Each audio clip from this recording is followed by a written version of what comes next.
আলাহাল পরিবার কুদরতের দ্বারা হেফাজত করেন। আয় আল্লাহ, সমস্ত মুসিবত থেকে হেফাজতের ব্যবস্থা করে দেন, চলার পথে হেফাজত করেন। আয় আল্লাহ, যে কথায় রুহানিয়াতে স্পষ্টতার রূপ বাড়ায় দেন, ঋণ আদায়ের জন্য রাস্তা খুলে দেন আল্লাহ, পেরেশান মুক্ত জীবন দান করেন। ইজ্জতের সাথে সমস্ত মিথ্যা মামলায় যারা পড়িয়াছে সবাইকে মুক্তির ব্যবস্থা করে দেন, কুদরতের দ্বারা মুক্তির ব্যবস্থা করে দেন, আসানের সাথে মুক্তির ব্যবস্থা করে দেন, ইজ্জতের জীবন দান করেন, আপনার খাস ওলিদের বন্ধু বানায় দেন। আয় আল্লাহ, সবার দিলের নেক আশা পূরণ করে দেন।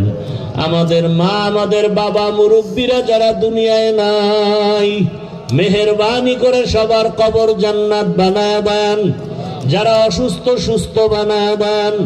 আয় আল্লাহ, যারা বেঁচে আছেন হায়াত বাড়ায় দেন। আয় আল্লাহ, দীর্ঘ নেক হায়াত দান করেন। আয় আল্লাহ, সুস্থতার নেয়ামত বাড়ায় দেন। আয় আল্লাহ, হিম্মত শক্তি সাহস বাড়ায় দেন আল্লাহ। নবীজির মুহাব্বতে আমাদের দোয়া কবুল করে নেন আল্লাহ। হাসবুনাল্লাহু ওয়া নি'মাল ওয়াকিল, নি'মাল মাওলা ওয়া নি'মান নাসির। সাল্লাল্লাহু তাআলা আলা খায়রি খালকিহি মুহাম্মাদিন ওয়া আলা আলিহি ওয়া আসহাবিহি আজমাইন বিরহমাতিকা ইয়া আরহামার রাহিমিন।